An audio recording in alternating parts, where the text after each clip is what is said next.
오늘은 이순원 작가의 어머니는 왜 숲속의 이슬을 털었을까 작품을 살펴보도록 하겠습니다. 이 작품은 수필입니다. 아버지인 나가 아들에게 쓴 편지글로 학교에 가기 싫어하는 아들을 위해서 어머니가 등굣길을 함께하며 이슬을 털어주었던 나의 어린 시절 이야기를 전하고 있습니다. 이 수필을 통해서 어머니의 헌신적인 사랑과 숭고한 아름다움을 느낄 수 있는 작품으로 학생들이 글쓴이의 경험과 관련하여 자신의 삶을 돌아볼 수 있게 해주는 작품입니다.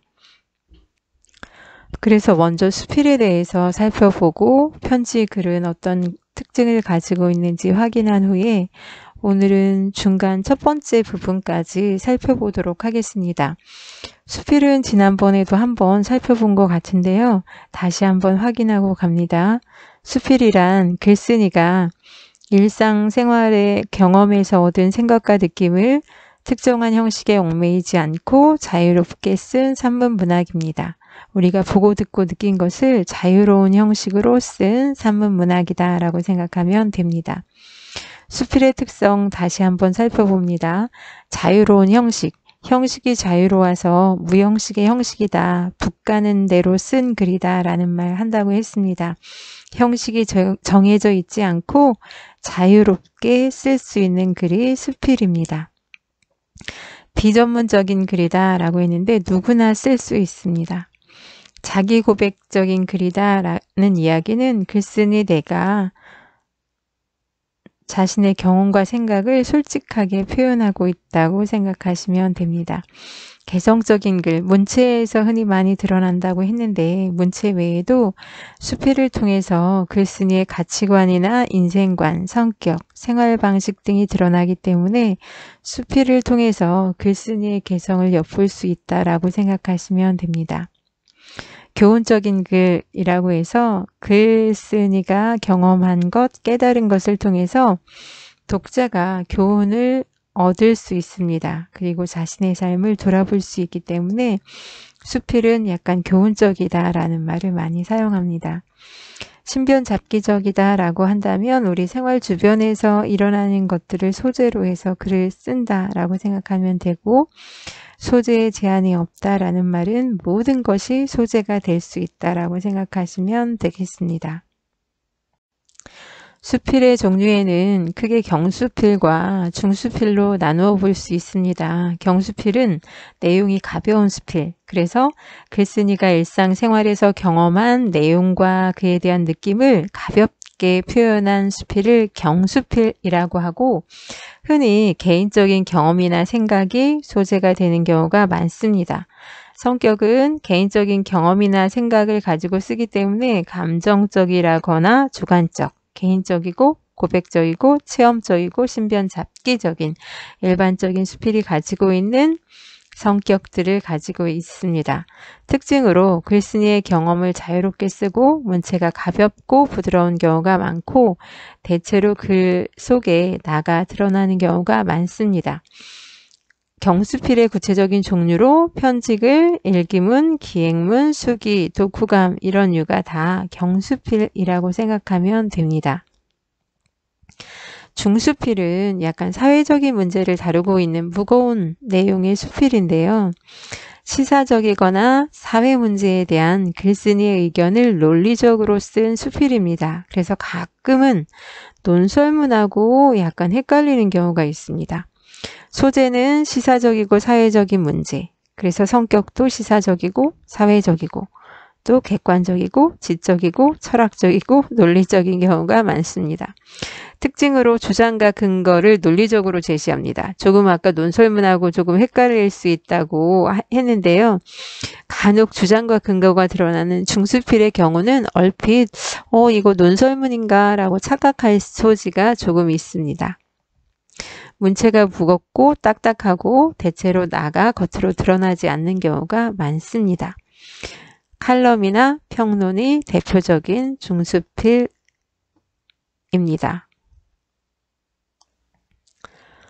수필을 읽는 방법도 참고로 살펴봅니다. 글에 제시된 글쓴이의 경험이나 성격, 생활 방식을 살피며 읽어보고 글쓴이의 인생관이나 가치관을 파악한 후에 자신의 생각과 비교해보고 글이 주는 교훈을 파악하고 자신의 삶과 관련지어 성찰해본다, 돌아본다, 반성해본다라고 생각하면 됩니다. 문체나 표현에 드러나는 글쓴이의 개성을 살피며 읽는다. 문체는 글투입니다. 글투를 좀 짧게 쓸 수도 있고 길게 쓸 수도 있고 수식어가 많을 수도 있고 적을 수도 있고 강할 수도 있고 그렇지 않을 수도 있는데 문체나 표현을 살펴보면서 읽는다. 수필읽기의 의미로 글쓴이의 경험과 생각을 접하면서 자신의 삶에 대한 깨달음을 얻을 수 있고 인간과 사회에 대해 관심을 갖고 생각해보는 계기가 될 수 있습니다.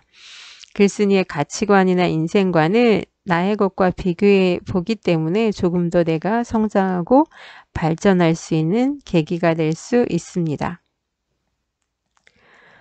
수필과 소설의 차이점, 비교한다고 생각하시면 됩니다.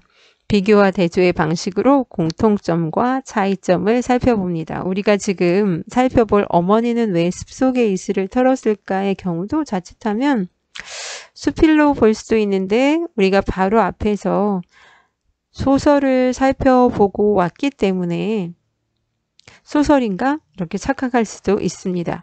비슷한 점이 있기 때문인데요. 차이점과 공통점 살펴보도록 하겠습니다. 수필은 자기가 보고 듣고 느낀 것을 자유롭게 썼기 때문에 글 속에 나는 글쓴이 자신입니다. 수필이 사실적이라면 소설은 허구적이기 때문입니다. 그래서 소설 속에 나는 소설가가 창조해낸 허구적 인물이다. 이에 비해 수필은 글쓴이 자신이다. 많이 들어봤을 거고요. 성격은 수필은 사실적인데 비해서 소설은 허구적이다. 내용은 수필은 글쓴이의 경험과 생각이 드러나는 데 비해서 소설은 글쓴이가 꾸며낸 이야기라는 것. 형식은 수필은 자유로운 데 비해서 소설은 일정한 구성 단계가 있습니다. 그래서 발단, 전개, 위기, 절정, 결말, 구성 단계가 있는데 우리가 바로 앞에 공부한 양 기자의 길모퉁이에서 만난 사람은 일반적인 소설의 구성 방식과는 달리 서술자 내가 등장인물을 관찰하거나 묘사해서 자신의 생각을 쓴 거기 때문에 일반적인 구성 단계를 취하지 않는다고 하였습니다. 지금 제시하는 건 일반적인 수필과 소설의 특징이라고 생각하면 됩니다. 인생관이 수필은 겉으로 드러나는 경우가 많다면 소설은 이야기를 통해서 간접적으로 드러나는 경우가 많습니다. 공통점은 둘 다 산문 문학이라는 것. 수필과 소설이 시, 소설, 수필, 희곡, 문학의 종류이기 때문에 독자에게 감동과 교훈을 줍니다. 이것을 조금 더 나눈다면 수필은 약간 교훈을 주는 경우가 많고 소설은 감동을 주는 경우가 많습니다. 인간의 삶을 바탕으로 하여 쓴다는 것도 공통점입니다. 그래서 수필과 소설 공통점도 있고 차이점도 있다라고 생각하시면 되겠습니다. 우리가 배울 어머니는 왜 숲속의 이슬을 털었을까는 수필인데 수필 중에 구체적으로 말하라면 편지글에 해당합니다. 그래서 편지글의 형식을 띠고 있기 때문에 서간문의 특징은 어떤 것이 있는지 한번 살펴보고 가도록 하겠습니다.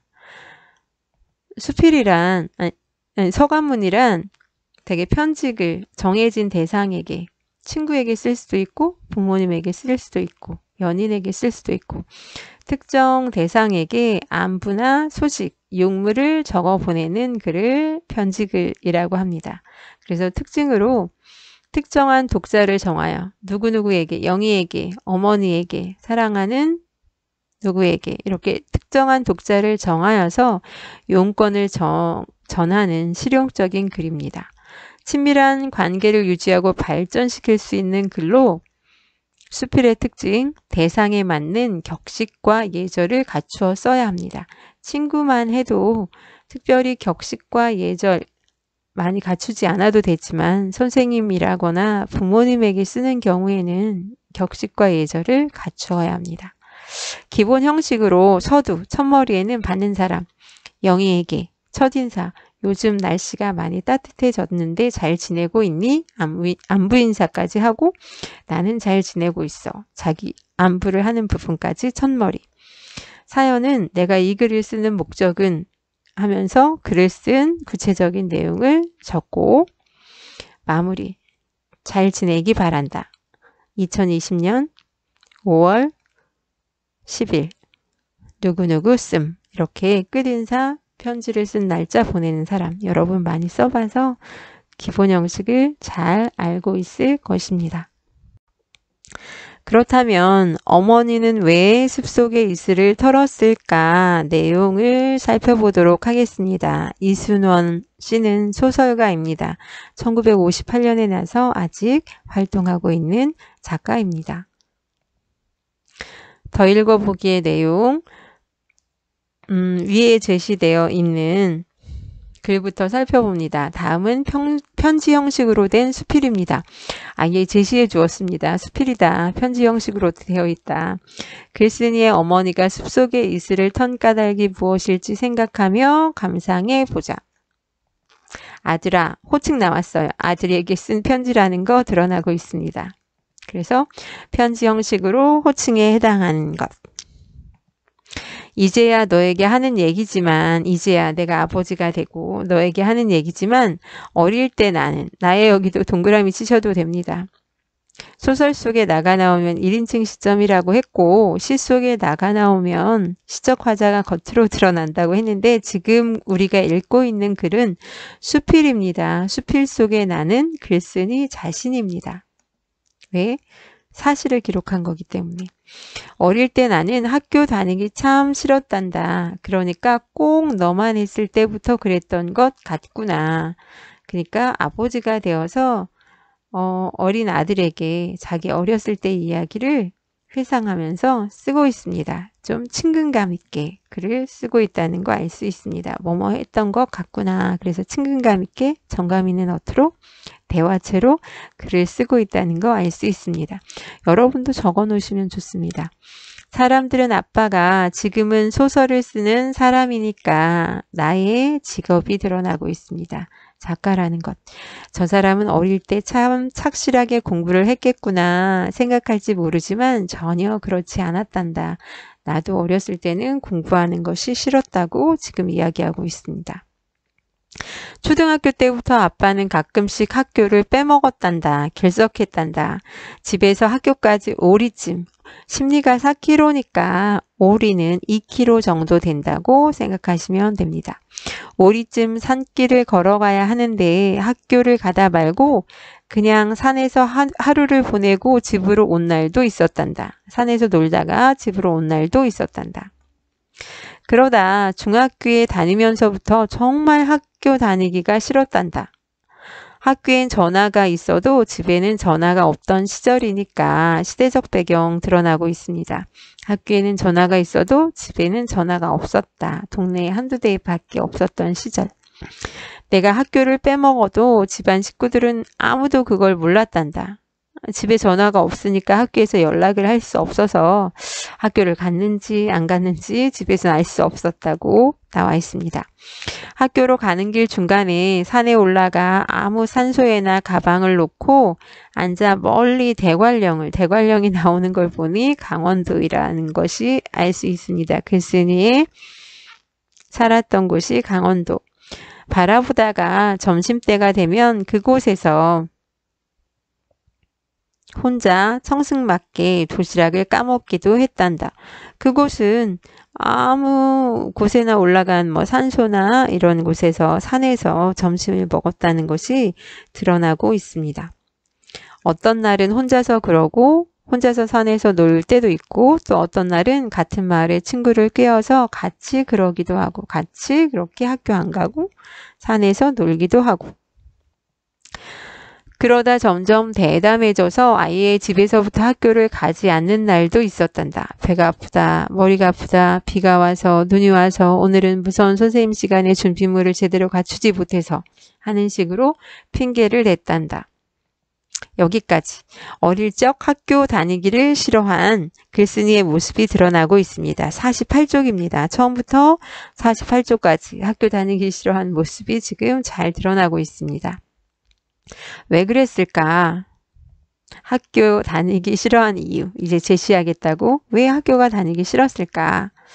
생각해보니 우선 학교가 너무 멀었다. 첫 번째 이유입니다. 학교 다니기 싫은 이유. 학교가 멀었음. 아빠가 태어난 대관령 아랫마을에서 강릉 시내 중학교까지는 아침 저녁으로 20리를 걸어 다녀야 했단다.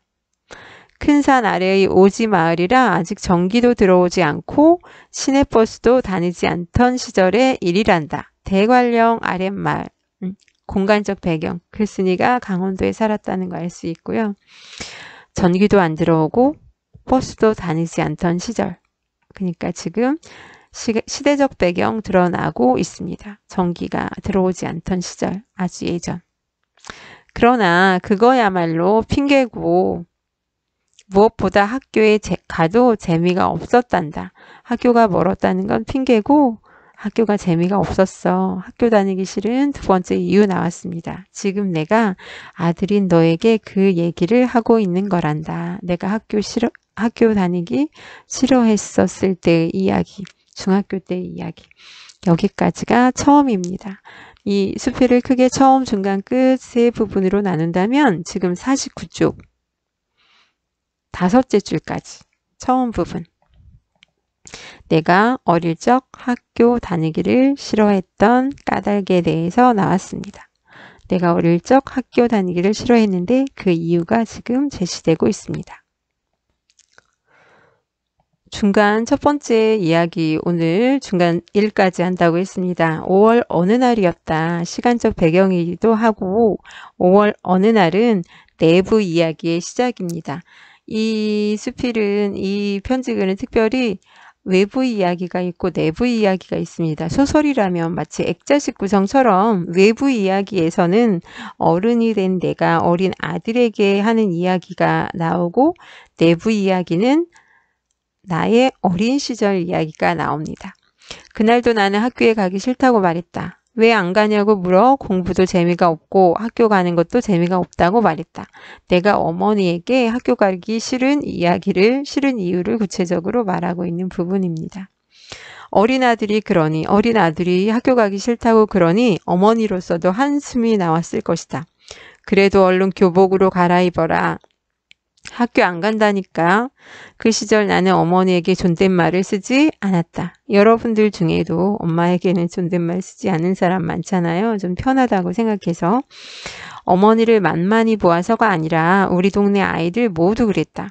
아버지에게는 존댓말을, 어머니에게는 다들 반말로 말했다. 아버지는 좀 어려우니까 존댓말을 쓰고 어머니는 편하니까 반말로 쓰는 경우가 예전에 많았고 지금도 그럴 거라고 생각합니다. 안 가면 그냥 이렇게 자라다가 이 다음 농사 지을 거라고 애미가 신장로까지 데려다 줄 테니까 얼른 교복 갈아입어. 몇 번 옥신각신하다가 나는 마지못해 교복으로 갈아입었다. 그러지 않을 수 없는 것이 어머니가 먼저 마당에 나와 내가 나오길 기다리고 섰기 때문이었다. 나는 잠시 전 어머니가 싸준 도시락까지 넣어 책가방을 챙겼다. 가방을 들고 밖으로 나오자 어머니가 지게 막대기를 들고 서 있었다. 나는 어머니가 그걸로 지게 막대기로 말 안 듣는 나를 때리려고 그러는 줄 알았다. 나의 짐작. 이제까지 어머니는 한 번도 나를 때린 적이 없었다. 강압적으로 하지 않는 어머니의 교육 방식 드러나고 있습니다. 그런 어머니의 모습이, 평소에는 엄하게 하지 않았는데 갑자기 지게 막대기를 들고 있는 어머니의 모습이 그 얘기예요. 조금은 낯설기도 하고 무섭기도 해서 나는 신발을 신고도 마루에서 한참 동안 멈칫거리다가 마당으로 내려섰다. 맞을까봐. 얼른 가자. 어머니가 재촉했다. 그런데 그 작대기는 왜 들고 있는데? 애미가 이걸로 널 때리기라도 할까봐 겁이 나냐? 겁나긴, 때리면 도망가면 되지. 겁나긴 사실은 속으로 겁이 나는데 그걸 숨기고 있는 거잖아요. 매를 맞을까봐 걱정하는 마음을 감추고 있고. 때리면 도망가면 되지. 어머니를 편하게 대하고 있는 것도 드러난다고 할 수 있습니다. 그래, 너는 애미가 무섭지도 않지? 그래서 애미 앞에 학교 가지 않겠다는 소리도 아무렇지 않게 하고, 학교가 뭐니까 그렇지. 가도 재미없고, 공부 재미로 하는 사람 없다. 그래도 해야 할 때 해야 하니 다들 하는 거지. 지겐 막대기는 왜 들고 있는데? 너 데려다 주는데 필요해서 그러니 걱정 말고, 너 때리려고 그러는 거 아니니까 걱정하지 말라고 지금 어머니가 지게의 작대기의 용도를 분명히 밝히지는 않고 뭐에 쓰겠다는 건 밝히지 않았지만 때리지는 않겠다라는 걸 제시하고 있습니다. 가방 이리 줘라. 하루 7시간씩 공부하던 시절이었다. 도시락까지 넣어 가방 무게가 만만치 않았다. 나는 어머니에게 가방을 내밀었다. 어머니는 한 손엔 내 가방을 들고 또 한 손엔 지겐 막대기를 들고 나보다 앞서 마당을 나섰다. 나는 말없이 어머니의 뒤를 따랐다. 여기까지가 중간 1부분입니다. 나는 신장로까지 데려다 주겠다는 어머니를 마지못해 따라 나서. 여러분도 적어 놓으시기 바랍니다. 이 글의 서술상의 특징 살펴보고 갑니다. 이것도 적어 두시면 되겠습니다. 편지 형식으로 이루어져서 친근하고 정감 어린 대화체를 사용하고 있고, 아버지가 과거를 자기가 어렸을 때 중학교 시절 또 초등학교 시절 학교 다니기 싫었던 그 과거 회상을 하면서 아들에게 자기 이야기를 들려주고 있습니다. 두 번째, 외부 이야기와 내부 이야기로 나누어져 있다고 했는데요. 내부 이야기로 자신의 어릴 적 이야기를 넣고 있고 5월 어느 날 그러면서 글의 전체적인 구조는 외부 이야기. 처음 부분에는 어른이 된 내가 아들에게 이야기를 했고 중간 부분에는 내가 어렸을 적 이야기를 소개하고 있고 내부 이야기에서는 다시 어른이 된 내가 아들에게 하는 이야기 형식으로 구성을 취하고 있습니다. 이번 시간 마무리합니다. 다음 시간에는 어머니는 왜 숲속의 이슬을 털었을까 마무리하도록 하겠습니다. 정심응물하면 숲을 독서라도 가히 위유덕군자이니라. 마음을 차분하게 가지고 모든 일을 대한다면 비록 글을 읽지 않았다 하더라도 덕이 있는 군자가 될 수 있다. 다시 말해서 마음이 안정되어야 사리를 옳게 판단하게 되고 사물에 대응하는 것이 군자가 될 수 있다는 뜻입니다. 명심보감에서 가지고 왔습니다. 고생하셨습니다.